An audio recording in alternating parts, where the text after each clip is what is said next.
For thousands of years, theology has hit the same wall.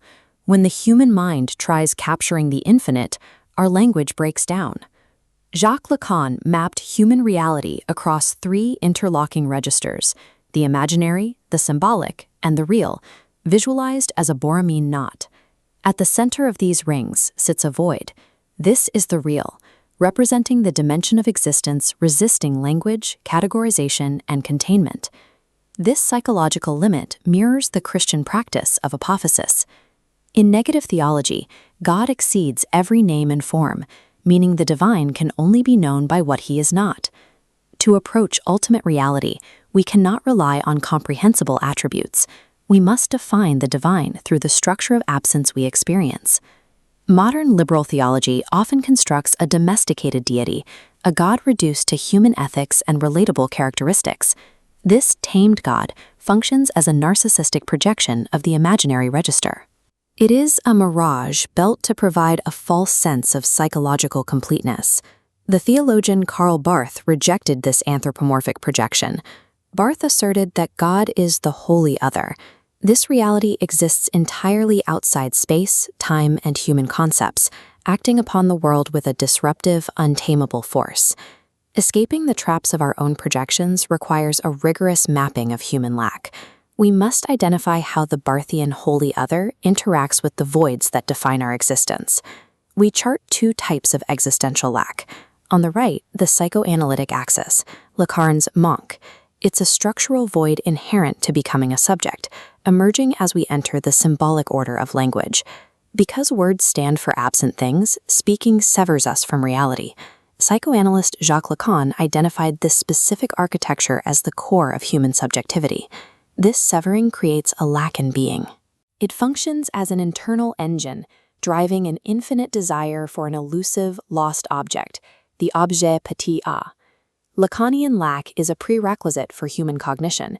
It is a structural whole irresolvable through human effort, keeping us permanently separated from the real.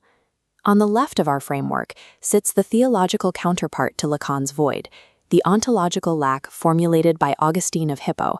He proposed the concept of privatio boni, arguing evil has no independent substance. Instead, it is a degradation, a literal absence of created goodness. This doctrine describes a post-fall reality where the original harmony of creation undergoes a profound disruption. Lacan's lack stems from language, while Augustine's lack is a historical result of moral rupture. Human existence is trapped between these two axes, a void we require in order to speak, and a void we suffer because of moral degradation. Despite these different origins, manque and privatio boni function identically in our experience. Both act as traumatic disruptions of our reality. The experience of evil and suffering shatters our perceived harmony, creating a disarray that resists rationalization. This theological trauma aligns with the Lacanian definition of the real. It is the point of impossibility that cannot be integrated into our symbolic understanding. Karl Barth's wholly other God connects directly to this shared traumatic kernel. Revelation disrupts our comfortable systems and the religious frameworks we build for ourselves. An encounter with ultimate reality is not comforting. It is traumatic, breaking the limits of both language and moral reasoning.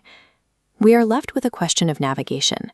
How can an infinite, unrepresentable reality interact with a finite system defined by structural and ontological absence? By combining these two axes into a 3D coordinate system, we can map the intersection where the theological and the psychoanalytic meet. In this framework, the Incarnation of Jesus Christ functions as a radical theophany, a historical event that bridges both types of lack. In Christ, the transcendent wholly other voluntarily enters the symbolic and imaginary registers without being reduced to them. The Incarnation represents the ungraspable real of God, actively breaking into the human condition as a sovereign act of grace.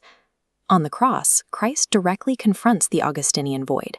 By entering the ultimate site of historical lack, sin, and death, he transforms the nature of that absence. This movement corresponds to kenosis, or divine self-emptying, which addresses the Lacanian void of subjectivity. Christ's cry of dereliction, "My God, why have you forsaken me?" marks the absolute embrace of manque. He takes on the existential trauma of being cut off from the other. Within Barth's theology, this divine initiative alters the significance of the void.